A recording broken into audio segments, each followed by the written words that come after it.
Pawan Kalyan cinema ఫక్కీలోనే ఎలా వెళ్ళారు అనడానికి సజీవ సాక్ష్యం ఈ దృశ్యాలు. ఏదైతే రేషన్ మాఫియా దాంట్లో చట్టాలు అడ్డుకుంటున్నాయి. ఎందుకు అంటే బియ్యం అమ్మినటువంటిది లెక్క, కంపెనీలు లెక్క, ఆ కంపెనీలు పంపించేది లెక్క, షిప్లో ఎక్కించడం లెక్క. కానీ ఆ బియ్యం ఎక్కడి నుంచి వచ్చింది అన్నటువంటి లెక్క వాళ్ళకి సంబంధం ఉండదు. ఆల్రెడీ ఇంతకుముందు సీజ్ చేశారు. దానికి కోర్టులకు వెళ్ళారు. కోర్టులలో గ్యారంటీలు పెట్టేసి బియ్యాన్ని సప్లై చేయడం జరిగిపోయింది. ఆ బియ్యం షిప్లోకి ఎక్కిన తర్వాత వెరిఫై చేస్తే కూడా ఏ బియ్యం అని తేలింది. అది మన కలెక్టర్ దాంతో ఆగ్రహించినటువంటి పవన్ కళ్యాణ్ స్వయంగా వెళ్ళటానికి గాను బయలుదేరినటువంటిది.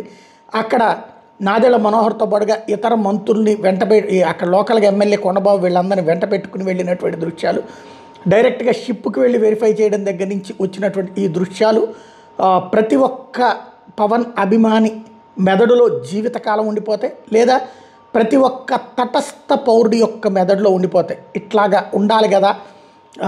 20-25 ఏళ్ల నుంచి ఈ ఏదైతే బియ్యం అనేటటువంటిది నడుస్తూ ఉంటుంది. అయితే ఇప్పుడు కూడా ఆపుతారా అంటే ఆపడానికి ఒక అడుగు అన్నది పవన్ కళ్యాణ్ ఒక కొత్త ఆలోచనను రేకెత్తించినటువంటి వేళ ఏం జరుగుతుందో చూడాలి.